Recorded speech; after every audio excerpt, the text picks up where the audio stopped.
ሰራዊት ኤርትራ ብዝሒ ታንክታት ከምኡን ዝተረጋገ ኣጽዋራት ሒዙ ኣብ ዶባት ኤርትራን ናይ ትግራይን ናይ ኢትዮጵያን ይጽጋዕ ኣሎ ወታታት እናጸውዑ ካብ ሕሞራ ገለገሊሎም እስካብ መቀለ ወላ ሓደ ሰብ ይሞት ንየቆይ ዛሬ ንየቆይ ወላ ሓደ ሰብ ይሞተን ይለው ኤርትራ ዘረባዊ ሐመድ አጽፋ ምላሽ ይባላ አቶ ገቢያውን ያጋይሉ ግን ክራላቸው ዛሬ ቢደብቁ በታሪክ ውስጥ ይወጣል የፈጸመው ጥፋቱን ሁላችንም እንደውም አብዛኛውን ጥፋት የፈጸመው እኛ ነን ነገር ግን ገዱ አዳርጋቸው እንታይ ዝም ዘሎ እዚ እዋን እዚ ኩናት ሲ ነተዓብት ሽረ ከባቢ ዝነበረ ጀነራል ላይት ኢንተርቴይንመንት አሶቱ ኩልካለው ፕሮፓጋንዳ ኩልካለው ተመልከቱ አፍቲ ቀደም በخلتشحن اساس لسه አፍቲ ቤት ምኽሮ ከገልጹ እንተለው ቦታታትና ጸውዑ በخلتشحن አስተንተ መጨረሻ ማለት ቦታታትና ጸውዑ ካብ ሕሞራ ገለገሊሎም እስካብ መቀለ ወላ ሓደ ሰብ ይሞተ ንየቆይ ዛሬ ንየቆይ ወላ ሓደ ሰብ ይሞተን ይለው አቤት ማህራ ቀደጋ ማለት ነው ብዝገርም ይለው ካኡ ለኤርትራ ኃይሌ አቲ እዩ ተዋይሎ ክስ በጣም መስከረውለም ታይለው ኤርትራ ተዘይሁሉ ነው خنطفئنا نيرنا يلو طفئنا نيرنا يلو سلة تتوكس أتينا هاي كذا يقول نحن شعبية خوار هاي تحلف لنا مقالة نحن أتينا أما مقالة سبرس بزيد زين يا أخي لما مقالة قد متحزون كبير قرأت السكوس زين أبي أحمد ندي بدحري كمقالة مسوس أقواس هسأون تقولوا أوروبلان نفعل تسديدو هسأون تقولوا الشفشفة أبي أحمد هتصلح ትምህርት ቤት هو ግን በጣም ዝገርመንስ መቀለ እንደ በሻሻ ረገናታል እዩ ዝተዛረበ ሰብአይ ባዕሉ መቀለ ከም ዘፈረሳ መቀለ ሁሉ ነገር አሕምዝ መንጠላ ኢኮኖሚያ ቁጠባ ግዛዕን ፖለቲካ ከም ዘፍረሶ በሻሻ ማለት ንሱ ተውሊላ ዝመጽእ ብጣዕሚ ንእሽተይ ከተማ ገይሩ ዝገለጻ ሰብ ተቋንቋ ተዘዋጉዑሱ ተዛረሱ ገሪፉ ሕዚ ተገልቢጡ በተአንደበት ንሱ መቀለ ምን ከቢኸያቱ ከልክልናዮ ሓንቲ ገዛ ይፈረሰት ገዛ ይኮነ ነፃውንት እንደሞት መቀለ ዳ እዚ ክብል ከሎ ዙሩ ማለት ተድንግጽን ይኻ ካሊ ናይዚ ቀዳማይ ሚኒስተር ክህደት شفت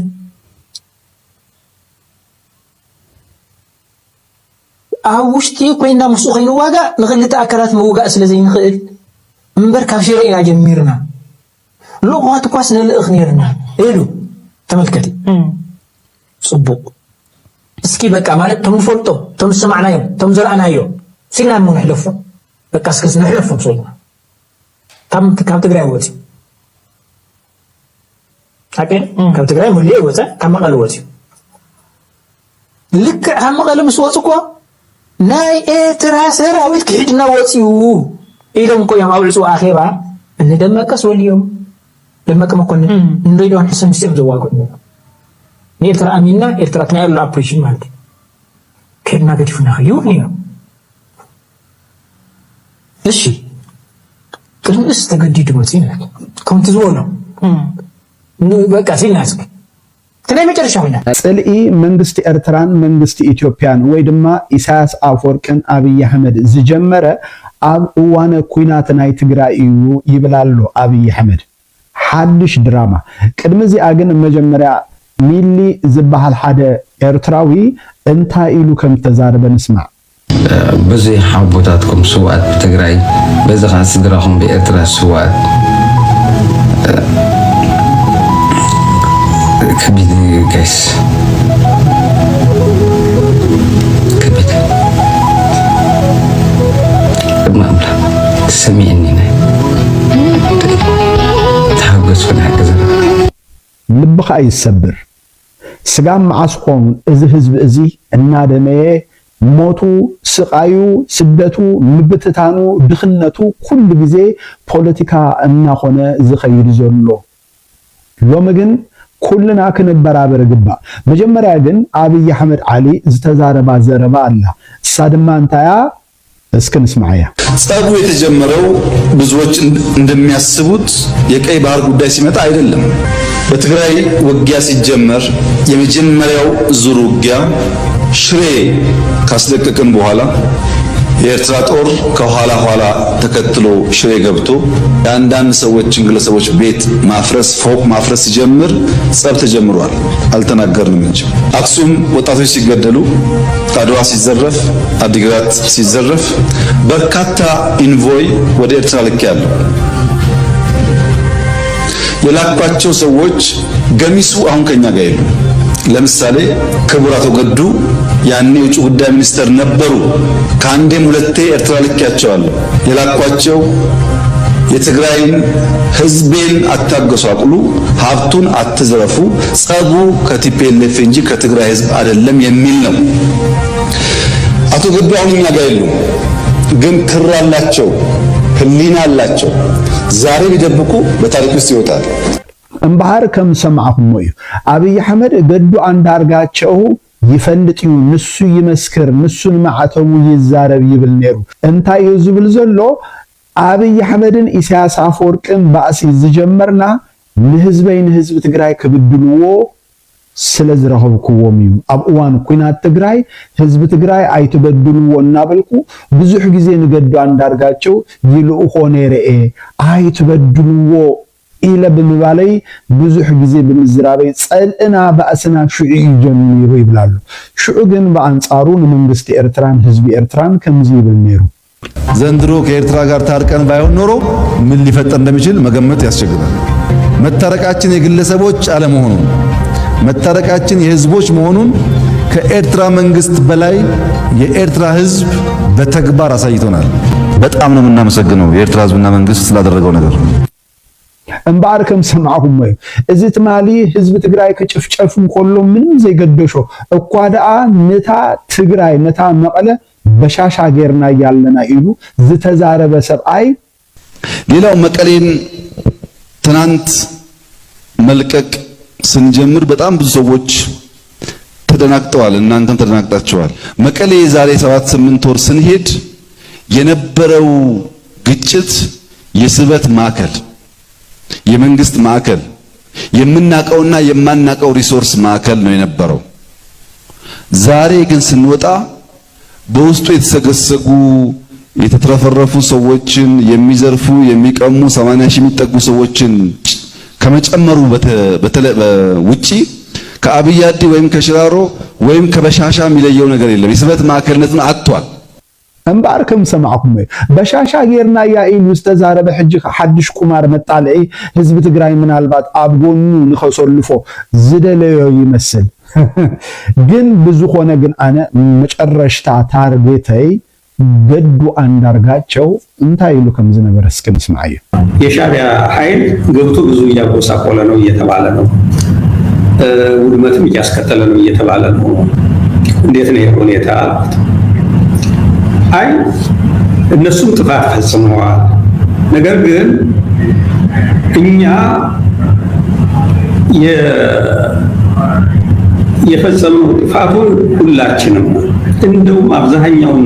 ጥፋት የፈጸምነው እኛ ነን። ሽሬ ተፈናቃዮች ከወርቃዬ ከዚህ ከሁመራ አካባቢ ተፈናቃዮች ሄደው እዛ አካባቢ ያለው መከላከያ እንዳናገር ሽሬ አካባቢ ሄድኩኝ። በሄሊኮፕተር ነው የሄድኩት። ሄጄ አናገርኳቸው። እዛ ደግሞ ጊዜያዊ አስተዳደር የሽሬ ዞን አስተዳዳሪዎች፣ ምክትል አስተዳዳሪዎች እነሱን አገኘን። ከመከላከያ አመራሮች ጋር ሆነን ተነጋገርን። በአካባቢው ያሉት የመከላከያ አዛዦች የተፈናቀለው ምናምን እንዴት መመለስ አለበት ምናምን የሚለውን ከዛም ደግሞ አዲስ ተጨማሪ መፈናቀል እንዳይመጣ እንዴት አድርገን እናቆም የሚለውን ተመካከል። ጄኔራሉን ለብቻ አገኘሁት እና ኋላም ስብሰባ ስለነበራችሁ በብዛት ተሰብስቦ በዛ ትግራይ ውስጥ የነበሩት ወደ ጎንደር በሄሊኮፕተር አብረን ነበር። ነገረኝ። መጀመሪያ የሻዕቢያ ኃይል ገብቶ ብዙ እያጎሳቆለ ነው እየተባለ ነው፣ ውድመትም እያስከተለ ነው እየተባለ ነው። እንዴት ነው ሁኔታ? አይ እነሱም ጥፋት ፈጽመዋል፣ ነገር ግን እኛ የፈጸምነው ጥፋቱን ሁላችንም እንደውም አብዛኛውን ጥፋት የፈጸምነው እኛ ነን። ትምህርት ቤቶች ወድመዋል፣ የጤና ተቋማት ወድመዋል፣ ሌሎች ኢንፍራስትራክቸር የፐብሊክ የሚጠቀምባቸው ኢንፍራስትራክቸሮች ወድመዋል እና ዝም ብለህ ስቃይ ነው እና ሻዕቢያ ሰራዊት ለምን አይወጣም ብዬ ነግሬው ጠይቄው ስለነበር እነሱ ከወጡ አትጠራጠር፣ ህዝቡ ራሱ ያደረሰው ውድመት ከፍተኛ ስለሆነ ይበላናል መልሶ። እምበኣር ኣነ ሰራዊት ኤርትራ ኣብ ትግራይ ኣትዩ ኣይበደለን ክብል ሲ ሞራል የብለይን ምእታው ባዕሉ በደል እዩ። ነገር ግን ገዱ ኣዳርጋቸው እንታይ ዝብል ዘሎ እዚ እዋን እዚ ኩናት ሲ ነቲ ኣብቲ ሽረ ከባቢ ዝነበረ ጀነራል ምስ ሓተትኩዎ ንህዝቢ ትግራይ እኮ ንብድሎ ኣለና ወይ ከዓ ንህዝቢ ትግራይ መንግስቲ ኤርትራ ወይ ሰራዊት ኤርትራ ይብድሎ ኣሎ ይበሃል ኣሎ ኢለ ምስ ሓተትኩዎ ኖኖ ንሕና ኢና ንብድሎ ዘለና ኢሉ ተዛሪቡ ዜረ ነዛ ቪድዮ እዚኣ ዝሰርሓ ዘለኹ በደል ህዝቢ ትግራይ በደል ህዝቢ ኤርትራን ሓደ ከም ዝኾነ ክርዳእና ኣብዚ እዋን እዚ ምንም ዓይነት ኣማራፂ የብልናን። ኩሉ ግዜ እናነባዕና፣ ኩሉ ግዜ እናደኸና፣ ኩሉ ግዜ እናመትና፣ ኩሉ ግዜ እናሰንከልና እንነብሮ ህይወት ሲ ከብቅዕ ክእል ኣለዎ። ሕጂ እንታይ ኢና ክንገብር ዝግባአና? ዓሻይ ትኹን ትግራዋይ ብትግራዋይ መንነቱ ፀላኢኻ ትኾይኑ ነብስኻ ኢኻ ትፀልእ ዘላ ትግራዋይ ድማ ንኤርትራ ብኤርትራዊ መንነቱ እንድሕር ፀላኢ ትኸውን ካለኻ ዓሻይ ትኹን ነብስኻ ኢኻ ትፀልእ ዘለኻ። ሕጂ ኣብዚ እዋን እዚ ተፈጢሩ ዘሎ ጂኦፖለቲካ ናይ ኢስት አፍሪካ ብሓድነት ንክንነብር ዕድል ዝፈጥር እዩ። ስለዚ ብሓድነት ብምንባር ፀላእትና ስጋብ ሓንሳምና መወዳእታን ናብ ጥቃና ከም ዘይቀርቡ ጌርና ክንነብር ተዘይክኢልና መወዳእታና ኣብዚ ቦታ እዚ ከምዚ ዓይነት ህዝቢ ነበሩ ዝበሃል ክኸውን ከም ዝኽእል ዘጠራጥር የብሉን። ሓላይ ህዝቢ ትግራይ ዝበሃል ሰብ ኣብ 4 ኪሎ ክመፅእ ኣይክእልን ወላ ደቁ ንህዝቢ ትግራይ ደቂ ብርኩ ስልጣን እንትሕዞም ንኣብነት ኣብ 4 ኪሎ እውን ንሶም ንባዕሎም እዮም ክጠቕምዎ ዘይክእሉን። ንምንታይ ንሳቶም እውን ነቲ ዝበዝሕ ህዝቢ ኢትዮጵያ ከፍትውን ክመሳሰሉን ስለ ዘለዎም ንህዝቢ ትግራይ ይብድልዎ እዮም። ቋንቋ የጥፍዎ፣ ባህሉ የጥፍዎ፣ መነባብሩ ይጭፍልቕዎ። ስለምንታይ ይትረፍ ድኻብ ካልእ ናብ ስልጣን ዝመፁ ዋላቶም ደቂ ትግራይ ዝበሃል ንትግራዋይ ናይ ግድን እዮም ክጠልምዎ ናብ 4 ኪሎ ዝኸድሉ። ስለምንታይ ነቶም ካልኦት ከፍትውን ክእመኑን ስለ ዘለዎም ናይ ብሓቂ ኢትዮጵያውያን ክመስሉ ክፍትኑ ስለ ዘለዎም እምበኣር ናይ ትግራዋይ ዕድል ሓንቲ እንታይ እያ? ነብስኻ ምኻል ካብታ ኢትዮጵያ ትበሃል ናይ ነዊሕ እዋን መግዛእቲ ምውፃእ ብጭብጥኻ እዝን ዛንታ ናይ 4 ኪሎ እዩ እንዳበልናዮ ኢና መሲና ወላ ምስ ናይ ብልጽግና ምምፃን ዘይምፃን ናይ ተኣሳሰርኒ እቲ ህዝቢ ትግራይ ልቡ ክፈልጥ ከም ዘለዎ ካብ መግዛእቲ ኢትዮጵያ ክወፅእ ከም ዘለዎ ካብ ናይ 4 ኪሎ ዘይውዳእ ባርነት ክወፅእ ከም ዘለዎ ምስ ምምፃእ ብልጽግና ኣይኮንና ነጊርናዮ ኣቐዲምና ኢና ናነገርናዮ መሲና ምስ ኣብ 4 ኪሎ ዘሎ ሽፍታ ምስኡ ዝተኣሳሰር ኣይኮነን። ሓልዮትና ንህዝቢ ትግራይ ምስ ሽፍታ 4 ኪሎ ዝተኣሳሰር ኣይኮነን። ህዝቢ ኤርትራ ንቃልሲ ህዝቢ ትግራይ ኣስኒቑ ኣዕፊኹ ብሓባር ተሰዊኡ ኣብ ዝበፅሐ ህዝቢ እዩ። ምስ ናይ 4 ኪሎ ዛንታ ዝተኣሳሰር ምስ ዕድመ ክስታይ ዝተኣሳሰር ኣይኮነን። ሓልዮት ህዝቢ ኤርትራ ፖለቲካዊ ደገፍ ህዝቢ ኤርትራ ህዝቢ ትግራይ ሲ ምዝ ቁንጣሮ ዕድመ ናይ 4 ኪሎ ዝተኣሳሰር ኣይኮነን ዛንታ ዘለዎ እዩ። ዋላ ብርሕካ ከርካ ምስ ቃልሲ ህዝቢ ኤርትራ ቃልሲ ህዝቢ ትግራይ እንተረኣይካዮ ሓደ ኦሮሞ መፂሎሚ ከምዚ ዶ ክብል ኣይክእልን እዩ። ኣብቲ ዛንታና ሲ ሓደ ጥማዕ ይንሱ ወላ ሓንቲ ኣብ ማእኸል ዝዛረበሉ ምክንያት የለን። ምስኡ ጥራይ ተኣሳሲርና ኣይኮንናን ጉዳይ ትግራይ ሪና ንሕና ምስ ብልጽግና ዝበሃል ናይ ኣዋርሕ ናይ ዓመታት ዛንታት ተኣሳሲርና ዘይኮንና ሪናዮ 4 ኪሎ ዝበሃል ኣብ ርእሲ ትግራይ ዘለዎ ታሪኻዊ ገበን ኮሚርና ፀፍፂፍና ኢና ንህዝቢ ትግራይ ንዓይ ኣኽለካ ኢልና ይኣኽለካ ብቆደሙ መራሕትኻ እዮም ዝፃወቱልካ ህዝቢ ይኮነን ብቆደሙ ቀደም ኣብ ኣርባዕታት ንዓተፈለየ ምሳና ክትመሓደር ይከኣል እዩ ኣብ ዝበሃል ፖለቲካዊ ቃልሲ ናይ ኤርትራ መራሕትኻ ኣይፋሉን ምሽዋሕ ሸና ኢሎም ተፃዊቶምልካ ዕድላትካ እንዳሕረርዎ ይነብሩ። ወያነ ብዙሕ ዕድላት ነይርዎ ክነሱ ጭው ዝበለ ኢትዮጵያዊ ክመስል ኣብ ኢትዮጵያ ክፍቶ ክብል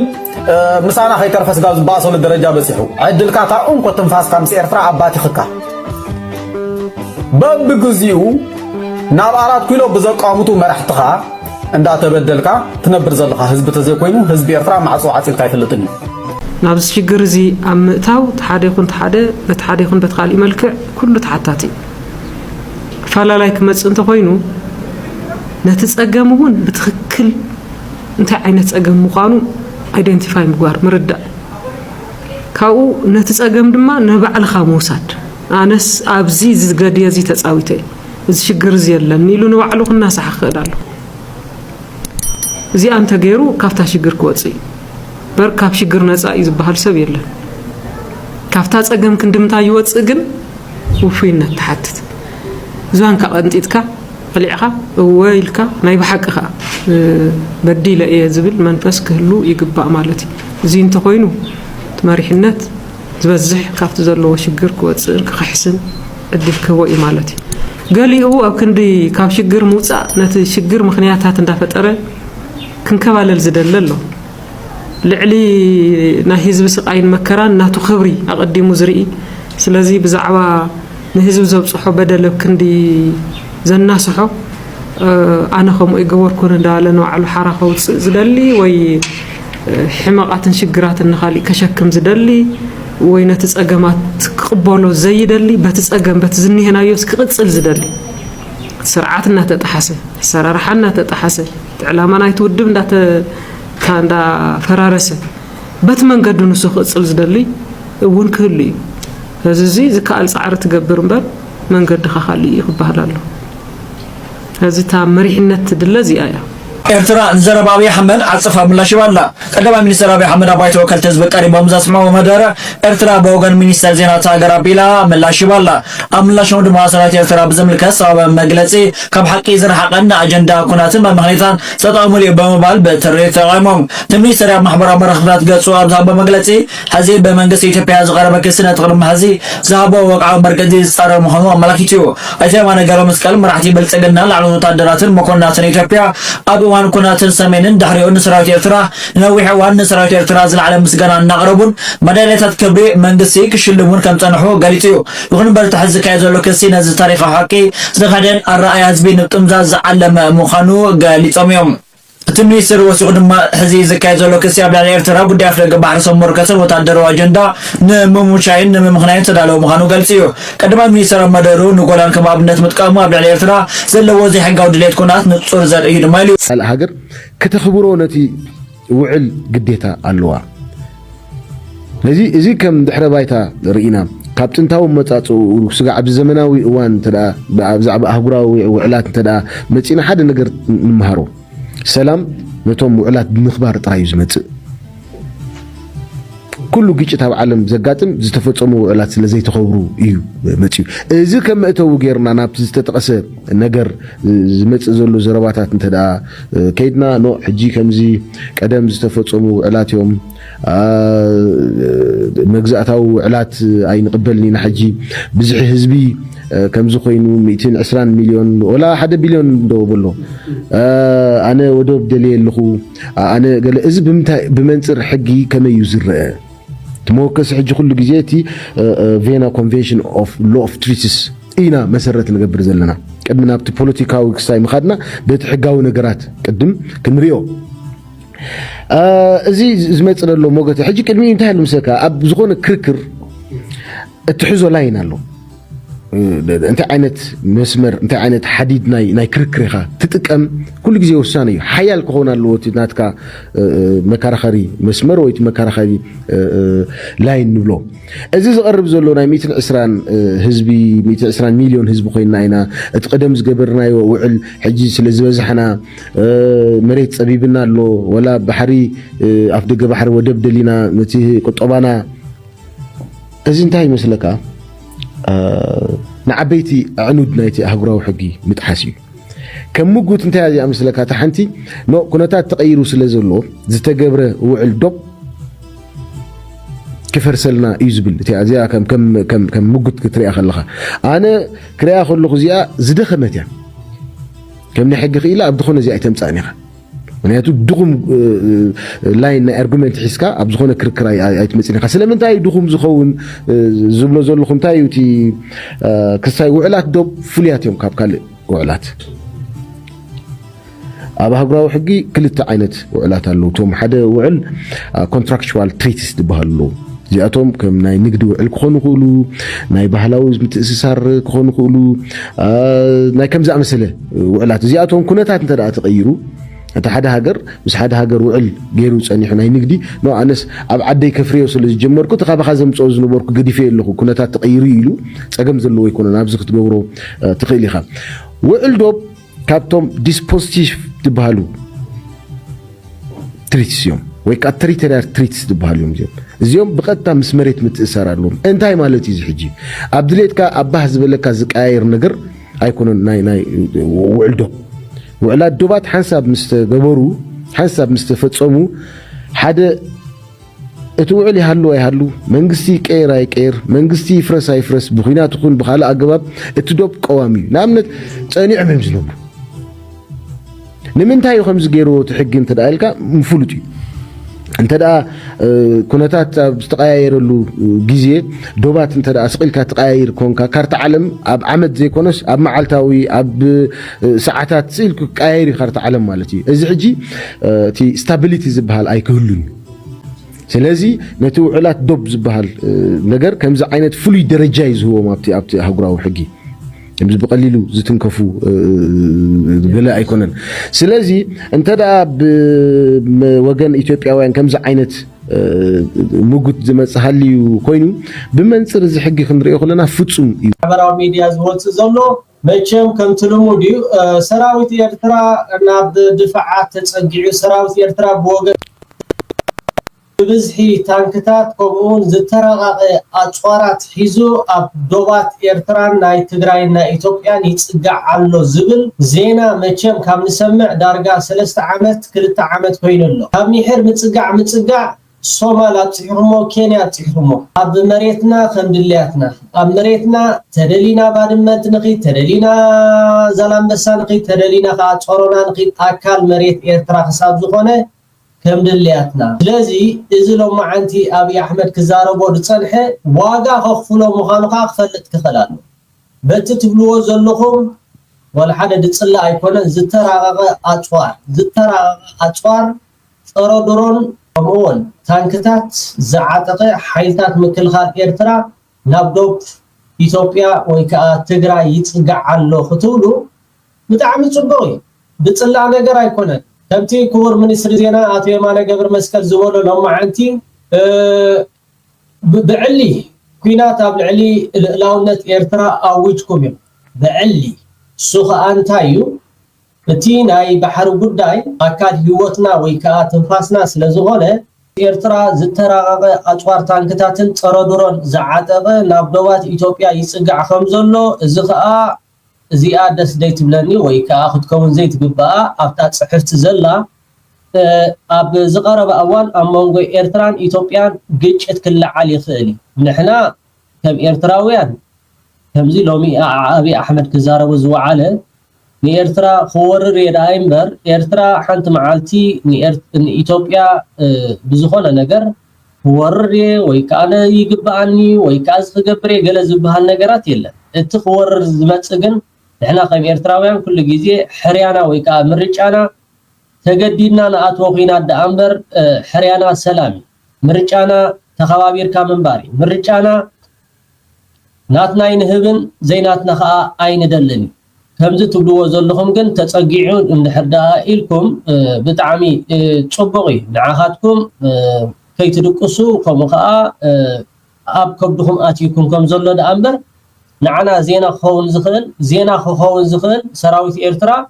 ኣብ ከተማ ኤርትራ ይንቀሳቀስ ኣሎ ሰራዊት ኤርትራ ኣብ ከተማ አስመራ ወይ ከዓ ከተማ ባጽዕ ሸናዕ ይብል ኣሎ እዚ ዜና ሱና ንግደፎ እሱውን ምክንያቱም ትንሪኦ ትንፈልጦ ትንሰምዖ ትዝዳህሰስ ናይ ነገር ናሓደ ዝሕሱ ተዛረቦ ባዕሉ ባይዘው ንዓና ጥራይ ኣይኮነን ንልሳኑ እውን ኩያሕስብ ባዕሉ ተዛረቦ መቐለ በሻሻ ክንፈይ ወይ መድና ይኹን ክንከውል ባዕሉ እዩ ሕዚ ግን መቐለ ተኸላኺልና እዩ ትምክተይ ኢታማዦር ሹም እንታይ ይመስለክ كل ነገር ፍሪስና ይሄ ተና ኢትዮጵያ ምክትል ኢታማዦር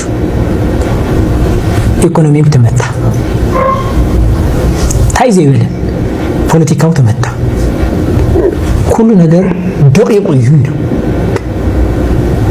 ሰሜን እዙን ባዕሉሲ ምንም ይኮነን ተነመቀለ ግዛም ዛዝ ነራን ሒዘን ነበር ኩሉ ኤርትራቲ እዩ እዚኮ ናይ ኢትዮጵያ ምክትል ኢታማዦር ሹም ዝተዛረው እዩ ምንይቆዩ ማለት ዶክመንት ማለት ጽቁሉውን አኺራ ብሕግ ዛዕ ይኮነ ተሐቅን احنا نفولጦ ኢና ልዕልዩውን ምዃን አውዙ ናይ ኤርትራ ሰራዊት ጨፍጭፉ ማሕበር ደጓ ኢትዮጵያ ሰራዊት ጨፍጭፉ አስልፉ ለዛ በቪዲዮ ዝረአ በቪዲዮ እንዳቀረጹ ባለ ሕዚ መወዳእታ ይውሉን ሙዚቃ ተሓሒዙ ተውዚዝኒ ሸፈጥ ከያክል ተውዚዝኒ ምጭራር ከያክል ድማ حسوي እዚህ ዝገበርና እናሃለና ንሕና ሲብ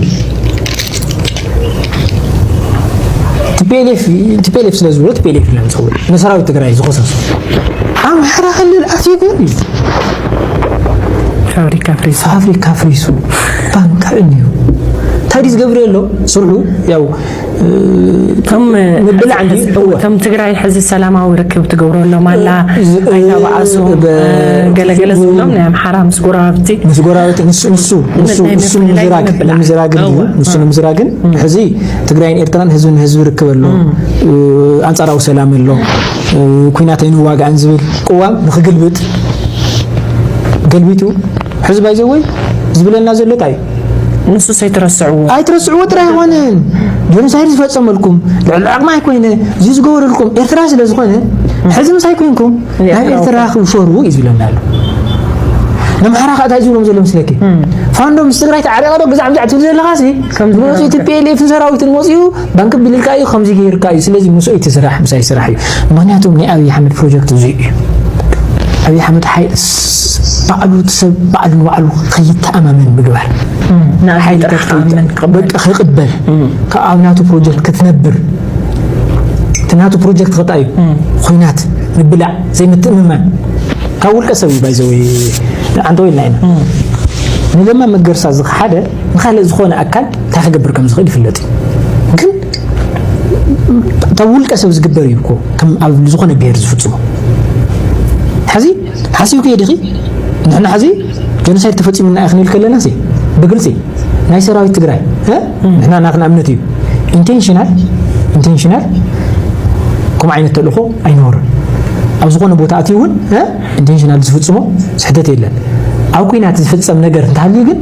ይኾነን ኣነ ከም ፈገር ያንስን ስኽዚ ብስሩብ ትግራይ ዝነበረ መንግስቲ እንታይ ዝብል ነይሩ ይጻረ ላይት ኢንተርቴይንመንት